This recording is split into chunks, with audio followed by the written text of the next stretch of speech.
Net JRF के लिए आज का टॉपिक प्रस्थान त्रयी। चलिए शुरू करते हैं।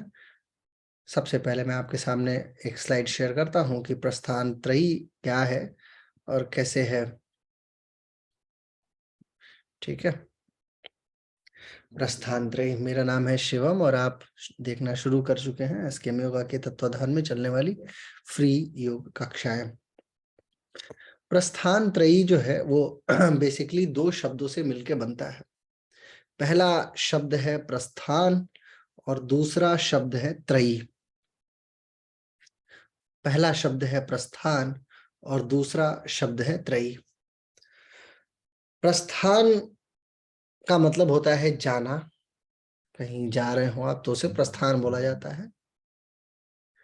और त्रयी का साधारण अर्थ होता है तीन, यानी कि यदि आपको कोई थियरी सिद्ध करनी है तो आपको इन तीन मापदंडों से होके गुजरना होगा। तीन व्यवस्था क्रम, तीन आइडियोलॉजी और तीनों आइडियोलॉजी के हिसाब से आपको डिस्क्राइब करना होगा अपनी बात को। जैसे मान लीजिए अद्वैत वेदांत है या वेदांत है या अन्य कोई भी सिद्धांत जो बनता है, विभिन्न प्रकार के गुरुओं का जो सिद्धांत है, जैसे निम्बकाचार्य का सिद्धांत है या अन्य तमाम प्रकार के गुरुओं का सिद्धांत है, वो इन तीनों से होके गुजरेगा और इन तीनों पे भाष्य लिखेगा और तीनों के अनुसार अपने आप को सिद्ध करेगा। वो तीन चीजें क्या है ये हमें जानना बड़ा जरूरी है। पहला है श्रुति प्रस्थान, श्रुति प्रस्थान। दूसरा है स्मृति प्रस्थान और तीसरा है न्याय प्रस्थान। श्रुति प्रस्थान, स्मृति प्रस्थान और न्याय प्रस्थान। जब भी हमें कोई थियरी सिद्ध करनी है, उसे प्रूव करना है, तो हमें इन तीनों आइडियोलॉजी के हिसाब से होके गुजरना होगा। जैसे आपको आईएएस बनना है तो एक परीक्षा से होके गुजरना है। वो परीक्षा है, प्री है, मेंस है और इंटरव्यू है। ठीक इसी प्रकार आप इसे समझ सकते हैं। प्रस्थान त्रयी जो है वो श्रुति, स्मृति और न्याय के जो ग्रंथ हैं वो तीन प्रकार के ग्रंथों के उपनाम कह सकते हैं आप। उपनाम का मतलब ये हुआ कि उपनिषद हो गया पहला पाठ, जिसको श्रुति प्रस्थान कहते हैं। स्मृति प्रस्थान हो गया भगवत गीता, श्रीमद् भगवत गीता। और न्याय प्रस्थान हो गया ब्रह्मसूत्र। न्याय प्रस्थान हो गया ब्रह्मसूत्र। अब इन तीनों बातों को थोड़ा समझते हैं कि आखिर ये श्रुति, स्मृति और न्याय नाम क्यों दिया गया। श्रुति का मतलब होता है जो सुना और सुन के सुना, फिर सुन के सुना, ऐसे करते हुए थियरी आगे गुजरी। जो भी बातें हम लोग जाने, सुने और उसको सुनते हुए आगे बढ़ते चले आए। जैसे एक गुरु ने कोई बात पूछी अपने गुरु से तो उनको कुछ बात समझ में आई, जैसे ओंकार के विषय में पूछा। जैसे नचिकेता ने पूछा यम से, कुछ बातें पूछी तो नचिकेता जो है उसने जो बातें सुनी, उन्हीं सुनी बातों को उस उपनिषद में स्थान दिया गया, लिहाजा वो श्रुति प्रस्थान के तहत आती है। ठीक है, नचिकेता उन पथ को, उस पाथवेज को फॉलो करता हुआ अपने आउटकम तक पहुंचा या नहीं पहुंचा, ये महत्वपूर्ण हिस्सा नहीं है।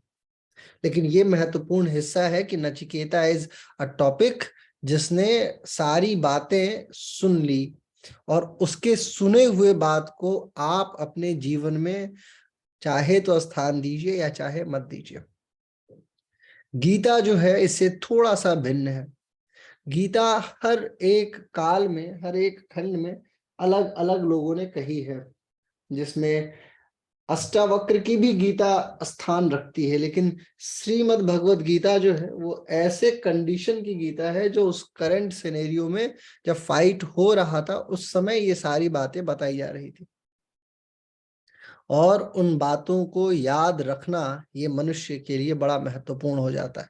क्योंकि ये वो पाथवेज बताती है, यानी गीता वो पाथवे, वो रास्ता बताती है जिस रास्ते से होके आपके समक्ष 1 2 3 4 मार्ग होते हैं। अब आप जिस भी मार्ग को याद कर लेंगे उस मार्ग से होते हुए एब्सोल्यूट लिबरेशन तक पहुंच सकते हैं। That is important. तो गीता स्मृति का खंड है और ब्रह्मसूत्र न्याय का खंड है, जस्टिफिकेशन, ज्यूरिडिक्शन। अभी आप जब ब्रह्मसूत्र का अध्ययन करेंगे तो आपको बहुत अच्छे से क्लियर हो जाएगा कि आखिर ब्रह्मसूत्र को न्याय दर्शन क्यों कहा जाता है। इस विषय में हम लोग अपनी चर्चा कंटिन्यू करेंगे।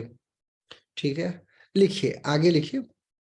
श्रुति प्रस्थान उपनिषद को इसलिए कहा जाता है क्योंकि इसमें श्रवण से संबंधित अत्याधिक चीजें हैं। श्रवण से संबंधित अत्याधिक चीजें हैं। श्रवण का मतलब है जो सुना जाए। श्रवण से संबंधित अत्याधिक चीजें हैं। दूसरा है स्मृति प्रस्थान।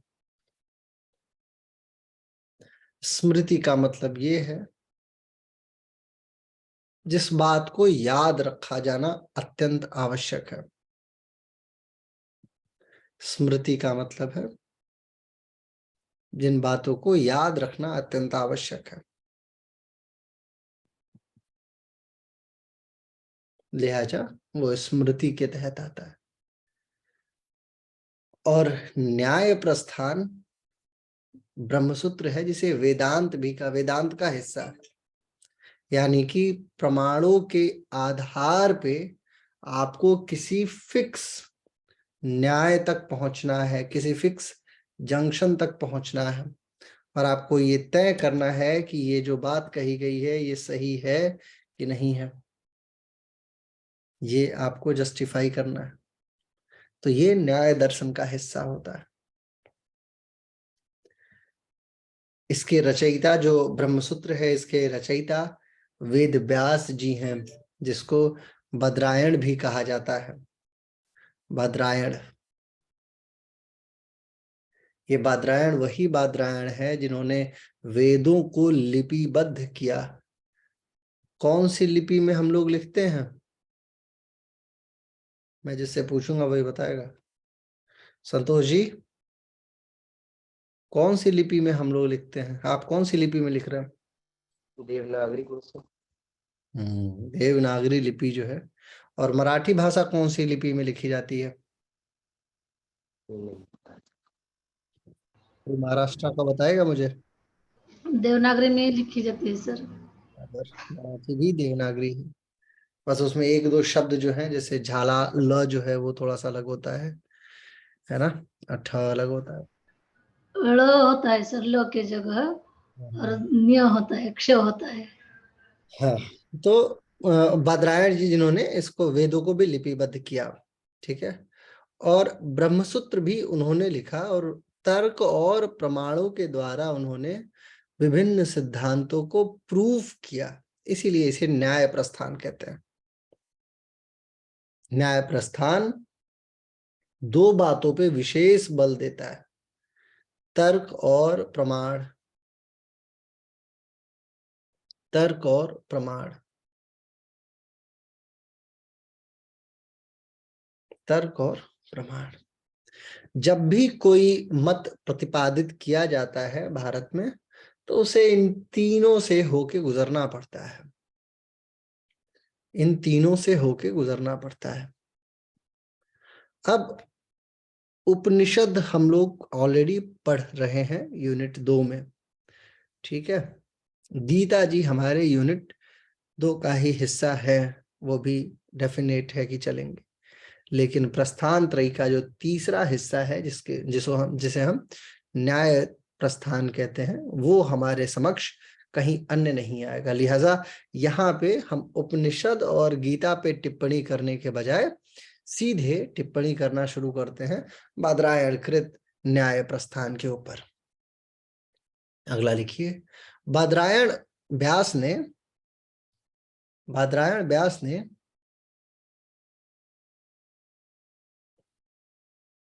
कहा है कि यह परमात्मा नित्य मुक्त बुद्ध भाव युक्त है, भाव युक्त है। योगिता जी अपने फोन को म्यूट कीजिए आप।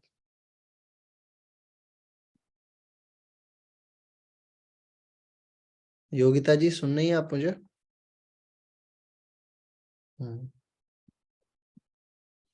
ठीक है, आगे लिखिए। ब्रह्म सूत्र में 4 अध्याय हैं। ब्रह्म सूत्र में 4 अध्याय हैं। प्रथम अध्याय है समन्वय अध्याय। प्रथम अध्याय है समन्वय अध्याय और दूसरा अध्याय है अविरोध अध्याय। दूसरा अध्याय है अविरोध अध्याय। समन्वय का मतलब मैनेजमेंट होता है, अविरोध का मतलब बिना किसी ऑब्स्टेकल या हर्डल के। तीसरा है साधन अध्याय, यानी कि आपके हेल्पिंग हैंड्स क्या क्या है। और चौथा है फल अध्याय, यानी कि आउटकम। कुल 4 अध्यायों में 4-4 पाद हैं, यानी कि 4-4 खंड है। और इन चारों खंडों को यदि चारों से मल्टीप्लाई किया जाए तो टोटल 16 पाद होता है। ठीक है, और समस्त पादों में कुछ अधिकरण भी हैं। कुछ अधिकरण है, कुछ का मतलब अप्रोक्स 195 सब लेशंस हैं। 195 अधिकरण है। 4 अध्याय, चारों में 4 पाद, उन चारों पादों में 195 अधिकरण यानी 195 अधिकरण और एक्यूरेट 555 सूत्र हैं। 5555 फॉर्मूलेज या सूत्र।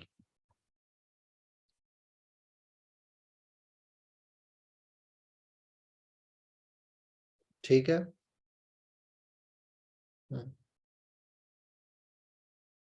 अब आगे लिखिए। ब्रह्म सूत्र में प्रथम पाद 4 सूत्रों की बात करता है। ब्रह्म सूत्र में प्रथम सूत्र 4 सूत्रों की चर्चा करता है। And that is more important, बहुत महत्वपूर्ण, मोस्ट इंपॉर्टेंट लाइन लिख लीजिए आप इसको। क्या है? पहला है अथातो ब्रह्म जिज्ञासा। अथातो ब्रह्म जिज्ञासा। दूसरा है जन्माधस्य यतः। जन्माधस्य यतः।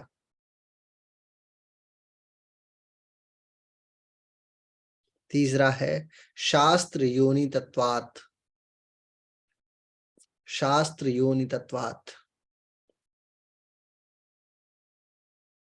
और चौथा है ततुः समन्वयात्।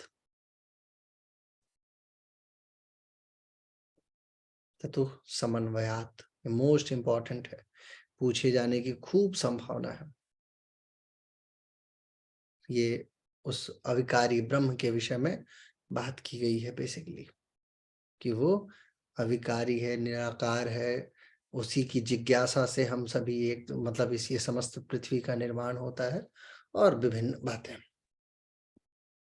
ठीक है, तत्व समन्वय से संबंधित बहुत सारे उपनिषदों ने भी इस विषय पर टिप्पणी। जो तत्व समन्वयात शब्द, इस पे बहुत सारे, जैसे कठोपनिषद में कुछ बात की गई है, अशरीरम शरीरेशन शरीरेन स्थितम महंतम विभुमात्माना मत्वा धीरो न सोचितः। मतलब कुल मिला के कि तत्व समन्वयात यानी कि मोक्ष का स्वरूप जो है वो कैसा है, तत्व समन्वयात यानी how to manage all these fulcrums, जो भी उपागम है इसे मैनेज कैसे करना है। शंकराचार्य ने इस विषय पे एक बात लिखी है कि ब्रह्म भावश्च मोक्षः, यानी ब्रह्म का भाव ही मोक्ष का स्वरूप है और वो ब्रह्म मोक्षवान है, वो सर्वशक्तिमान है। तत्व समन्वयात के विषय में ये बात है। अब यदि आप चाहें तो मैं आपको उन चारों पादों के जो चारों हिस्से के चार जो पाद हैं उनके नाम भी लिखवा देता हूं, अगर आपको थोड़ा सा और इसके विषय में जानना है। हेडिंग डालिए आप, ब्रह्मसूत्र के चारों अध्यायों के चार पाद, चारों अध्यायों के चार पाद। बस इसको मोटा मोटा मैं आपको समझा दूंगा कि इसमें किसमें क्या है, तो आप समझ जाएंगे चीजों को, क्योंकि बहुत डीप में नहीं पूछेगा। प्रस्थान त्रयी में सिर्फ इतना पूछता है कि निम्न में से कौन सा ग्रंथ प्रस्थान त्रयी से में नहीं है, यही प्रश्न अभी तक आया है। लेकिन बावजूद इसके मैं चाहता हूं कि आप लोग ब्रह्मसूत्र को थोड़ा और डीप से जान जाए। लिखिए, पहला है समन्वय अध्याय का प्रथम, समन्वय अध्याय हेडिंग डाल लीजिए और 4 1 2 3 4 लिख लीजिए। तो समन्वय अध्याय का पहला हिस्सा है स्पष्ट ब्रह्मलीन श्रुति समन्वय। स्पष्ट ब्रह्मलीन श्रुति समन्वय, स्पष्ट ब्रह्मलीन श्रुति समन्वय। दूसरा हिस्सा है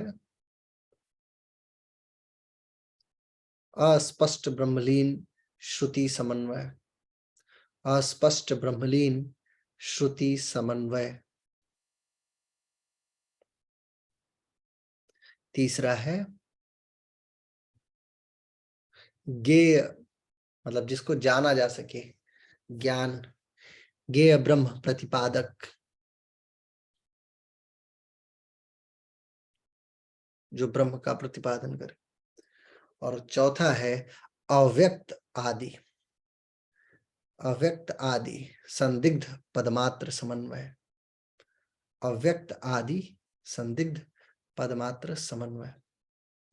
बेसिकली समन्वय अध्याय में ब्रह्म से संबंधित बातें की गई हैं कि ब्रह्म कैसा है और जिस ब्रह्म को हम जानते हैं वो कैसा है, और जिस ब्रह्म को हम जान नहीं सकते हैं उस ब्रह्म की क्या परिकल्पना है, जिस ब्रह्म को हम जान जाते हैं उस ब्रह्म का क्या स्वरूप है, और जिस ब्रह्म को हम जानने के लिए प्रयासरत हैं, जो जिसका कोई व्याख्यान नहीं है, उस ब्रह्म का क्या स्वरूप है।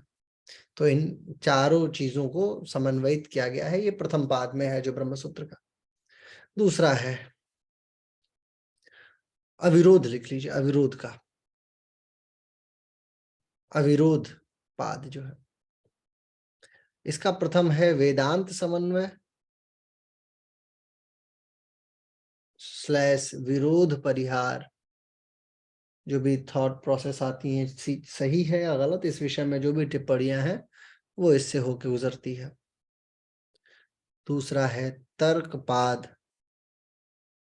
क्वेश्चन मार्किंग, ब्रह्म है केनो हम ब्रह्म, है ना, ब्रह्म कैसा है, ऐसे सिद्धांतों का तर्कपाद के तहत आता है।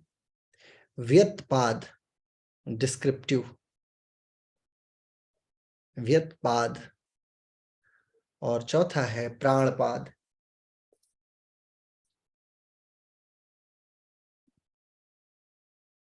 फिर साधन अध्याय आता है। साधन अध्याय में पहला ही हिस्सा वैराग्य निरूपण से संबंधित है, वैराग्य निरूपण।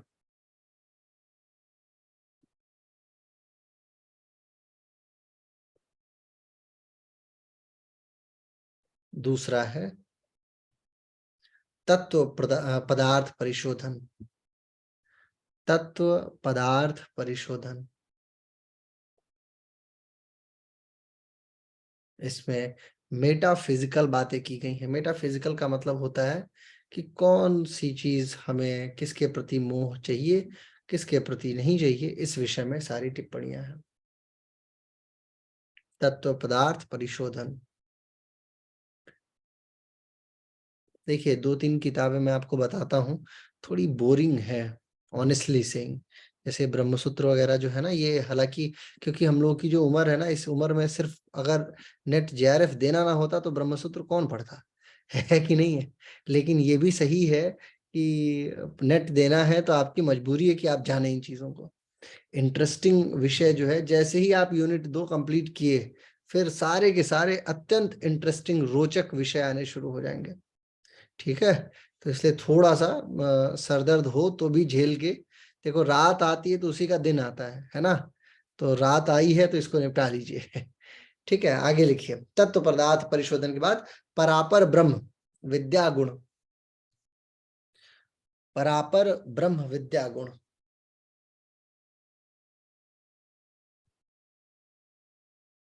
और चौथा है निर्गुण विद्या। और निर्गुण विद्या ऐसी विद्या जो जिसका कोई विशेष गुण ना हो।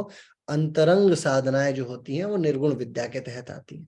अंतरंग साधनाओं में जैसे आप चुपचाप अपने अंतरंग में जो चीजें डिसाइड कर रहे हैं वो अंतरंग साधना है, जिसका कोई डिस्क्रिप्शन नहीं है। और चौथा है फल अध्याय, जिसमें 4 है आवृत्ति पाद,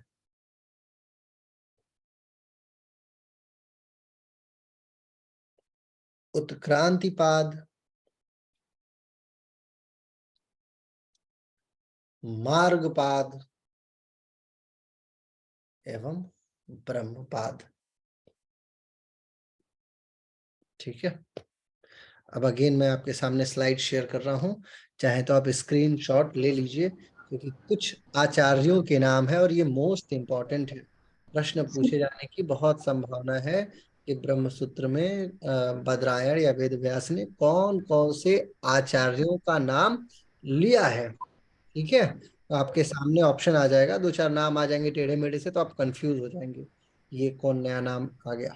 ठीक है, तो आपको ये फलाध्याय का चौथा पाद कौन सा बोला आपने? फल अध्याय का ब्रह्मपाद। चलिए, मैं आपके समक्ष स्लाइड शेयर कर रहा हूं, आप इनके नामों का थोड़ा।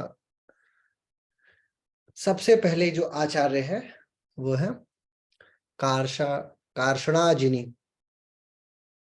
कार्षणाजिनी एक आचार्य हैं जिनका वर्णन ब्रह्मसूत्र के 30वें हिस्से में है। फिर काशकृत स्नाचार्य, काशकृत स्नाचार्य, कृत्स्नाचार्य, बेसिकली इनको काशकृत्सन कहा जाता है, प्रथम के चौथे हिस्से में है। एक और आचार्य है औडुलोमी, औडुलोमी, इनका भी वर्णन है। फिर एक है बादरी, बादरी, उनका भी वर्णन है। खुद का वर्णन तो है ही है बद्रायण का। फिर एक है जैमिनी, और एक है आश्मरथ्य। ठीक है, जैमिनी और आस्मरथ्य। अब प्रश्न कैसे आते हैं, मैं चाहता हूं कि इस बात को भी आप लोग जरूर देखें कि प्रश्नों का स्वरूप कैसा रहता है। इसमें अगर प्रश्न आता है तो किस प्रकार का प्रश्न आएगा। सबसे पहला प्रश्न आएगा, उत्तर मुझे आप लोग बताते जाइए, तुरंत अनम्यूट हो जाइए और बताते जाइए। न्याय प्रस्थान किसका वर्णन करता है? बहुत बढ़िया। ब्रह्मसूत्र के ब्रह्म का। ब्रह्मसूत्र के रचनाकार कौन है? व्यास। बद्रायण। कितने अध्याय हैं? 4 अध्याय है। 4। कितने अधिकरण हैं? 4। 195 195। फंस गए कि नहीं फंस गए? 4-4 हम्म। अध्याय 4 है, पाद 4 है, अधिकरण 195 और सूत्र 555। याद रखिए, ठीक है ना। फिर ब्रह्मसूत्र का लक्षण किस सूत्र में प्रतिपादित होता है? प्रथम ही, प्रथम। ब्रह्म भाव मोक्ष है अथवा ब्रह्म का अभाव मोक्ष है? अथो ब्रह्म ब्रह्म। फिर क्वेश्चन आता है था तो ब्रह्म जिज्ञासा कहाँ से किया गया है। बराबर, हाँ सर। ठीक है। कहने का मतलब है कि ये कुछ उत्क्रांति गति का वर्णन कहाँ है, अगेन ये आ जाएगा ब्रह्म सूत्र में। सांख्य आदि का दुष्टव किस पाद में निराकृत है, बहुत डीप अगर जाएगा तो कुछ सवाल जो है ये बन के आते हैं जो मैं आपके सामने अत्यंत डीप क्वेश्चंस रख रखा हूँ। अर्थात जिज्ञासा सूत्र का क्या अर्थ है, ब्रह्म सूत्र के द्वितीय अध्याय के तृतीय पाद का क्या नाम है, देख रहे हैं क्वेश्चन, ब्रह्म सूत्र के द्वितीय अध्याय के तृतीय पाद का क्या नाम है, चतुसमन्वयात् इस द्वारा किसका वर्णन होता है। ठीक है? तो ये कुछ प्रश्न है मोक्ष के स्वरूप। जो जो मैंने आपके समक्ष रखा है।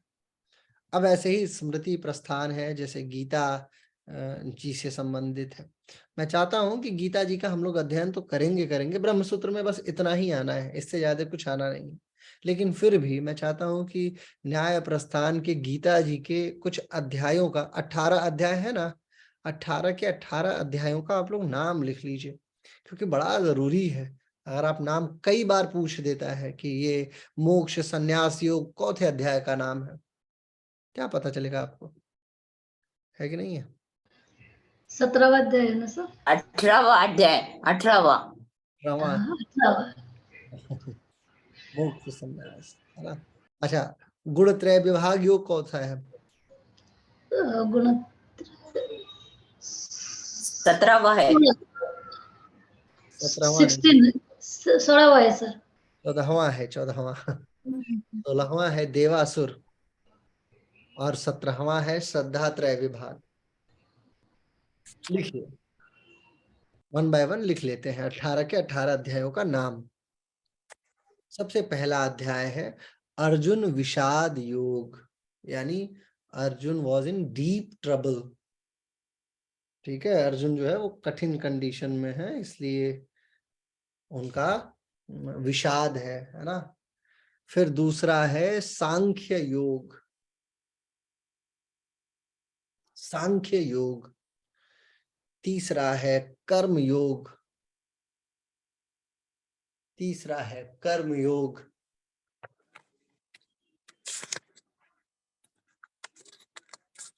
चौथा है कर्म संन्यास योग। चौथा है ज्ञान कर्म संन्यास योग, इसी को ज्ञान भी बोलते हैं। फिर पांचवा है कर्म संन्यास योग।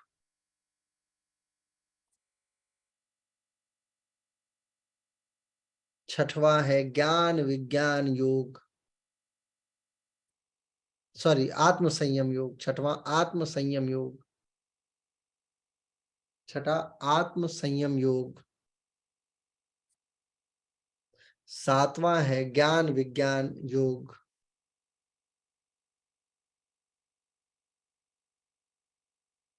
आठवां है अक्षर ब्रह्म योग।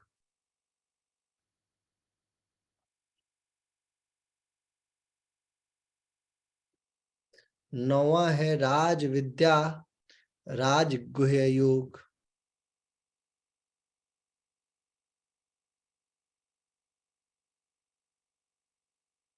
10वां विद्या राजगुह्य योग, गुह्य ह आधा य योग। 10वां है विभूति योग।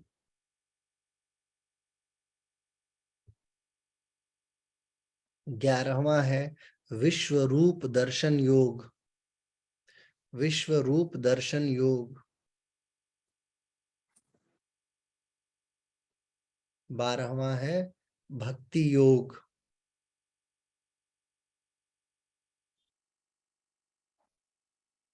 13वां है क्षेत्र क्षेत्रज्ञ योग, क्षेत्र क्षेत्रज्ञ योग।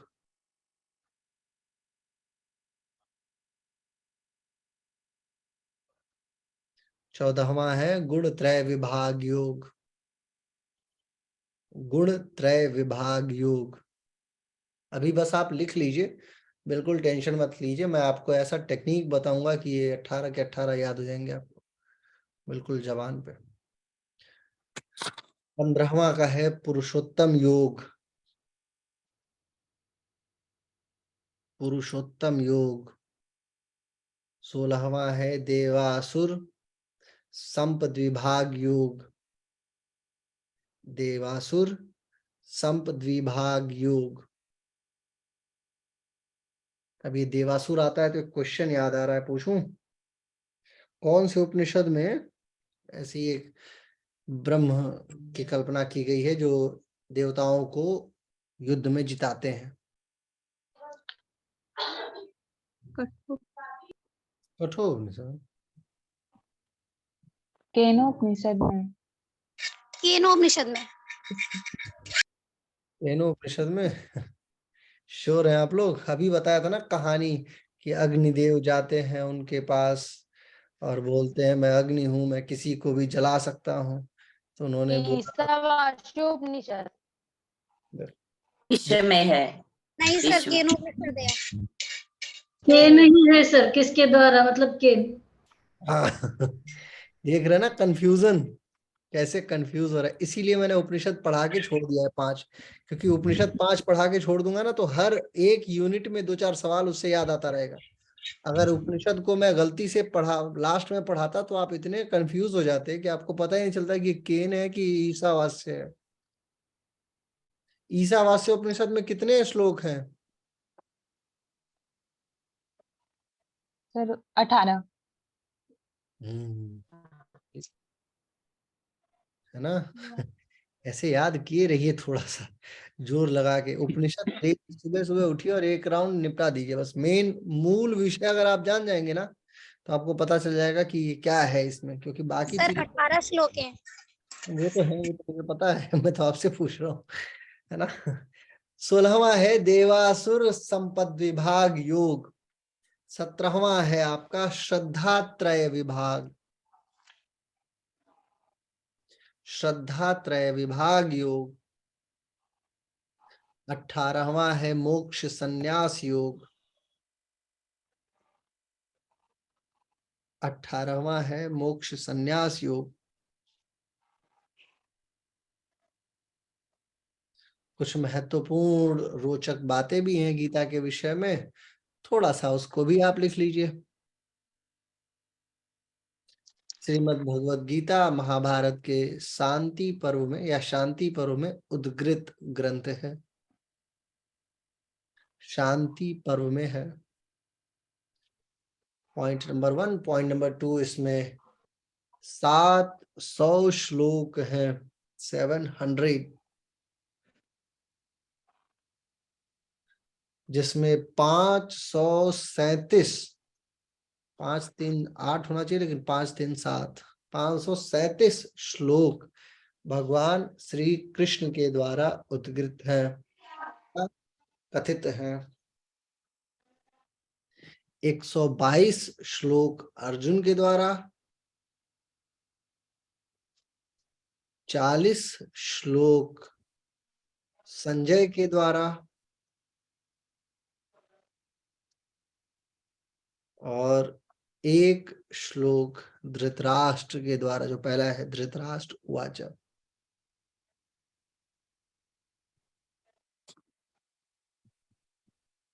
ठीक है।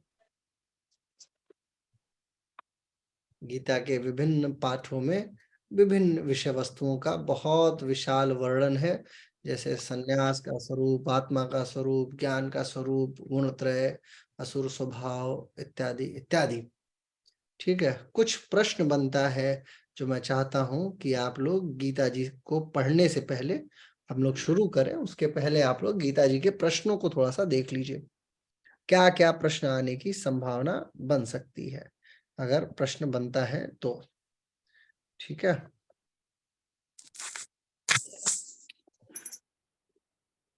एक सेकंड दीजिए, मैं आपके समक्ष एक स्क्रीन शेयर करता हूं, फिर आप इन प्रश्नों को जान पाएंगे।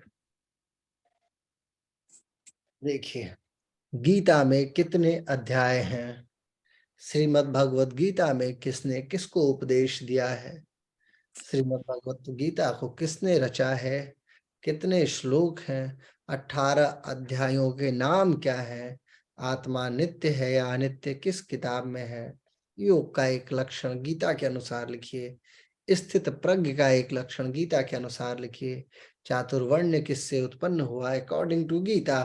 प्रकृति कितने प्रकार की है, विश्व रूप दर्शन गीता में किस अध्याय में है। अक्षर पद द्वारा ब्रह्म कहलाता है अथवा जीव कहलाता है। 3 गुण क्या क्या है। अग्नि किसको जलाने में समर्थ नहीं है। सन्यासी का स्वरूप क्या है।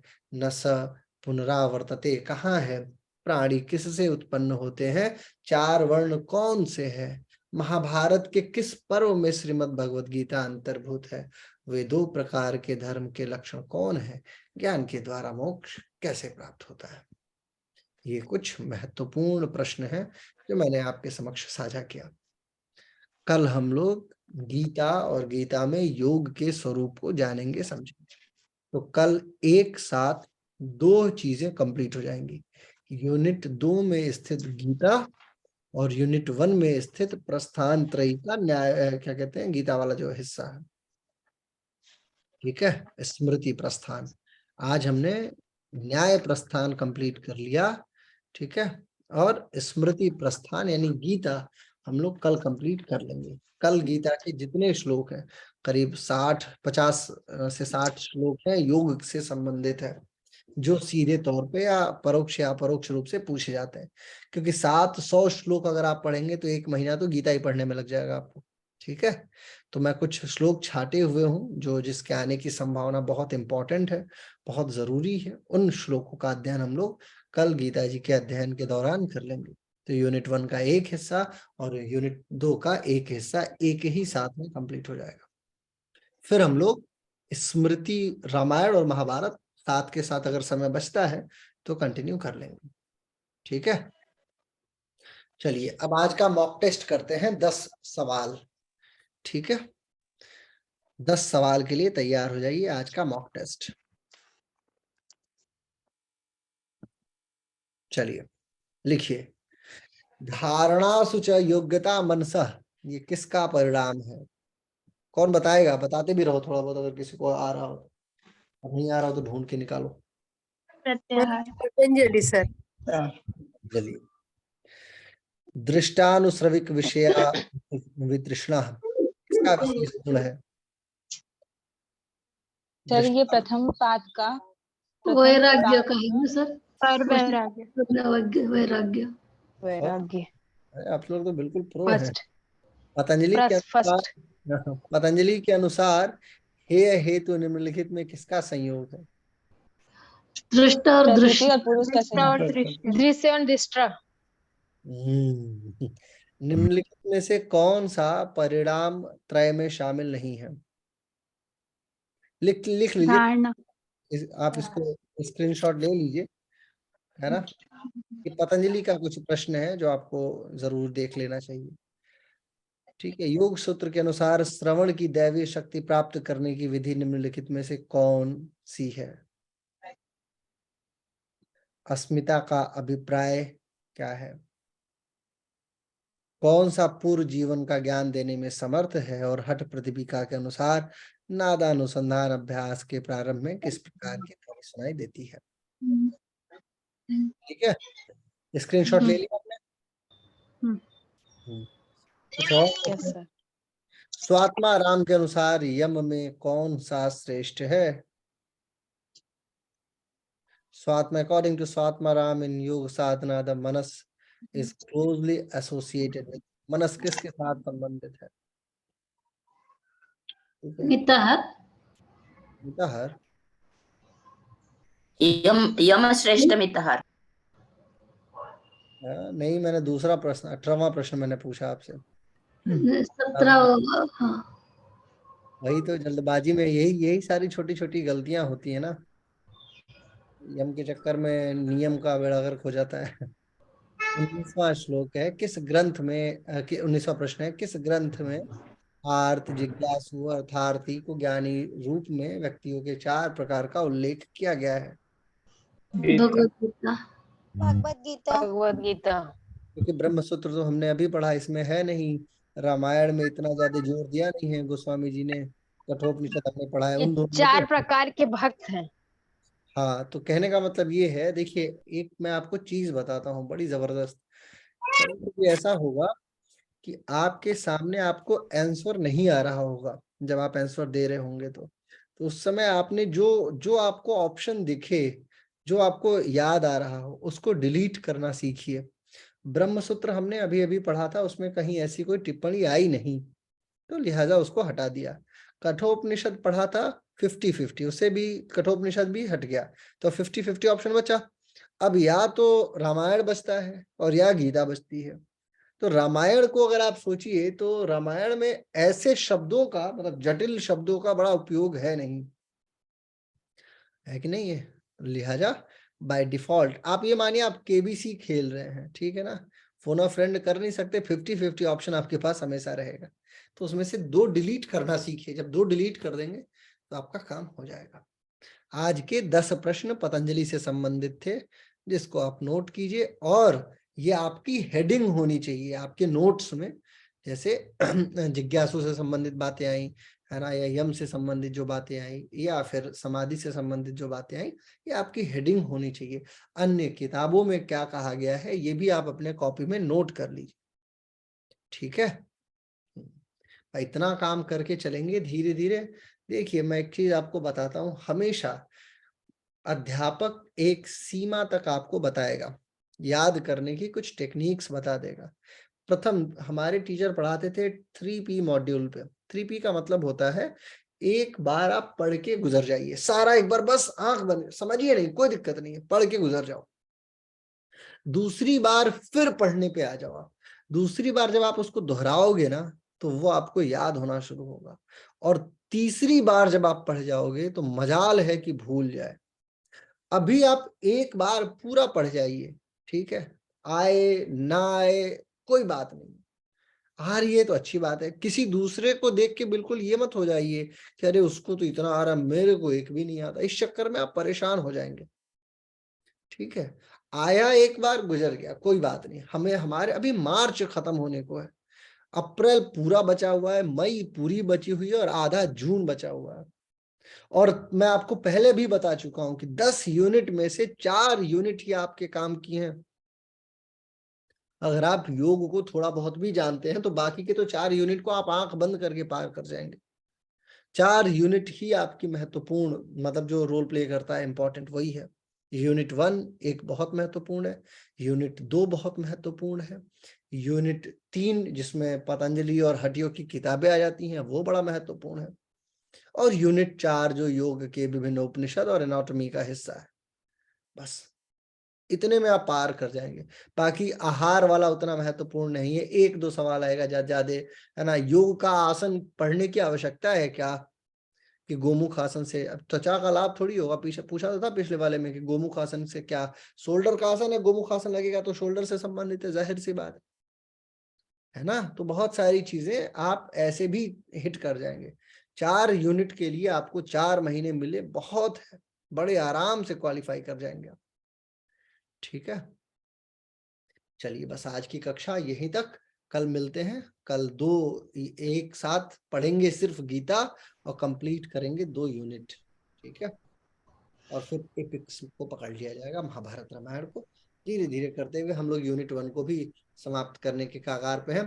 क्योंकि ये जैसे ही खत्म हुआ, एपिक खत्म हुआ, तो महर्षि पतंजलि और गुरु गोरक्षनाथ का ट्रेडिशन शुरू हो जाएगा, जो कि यूनिट 3 का हिस्सा है, ठीक है।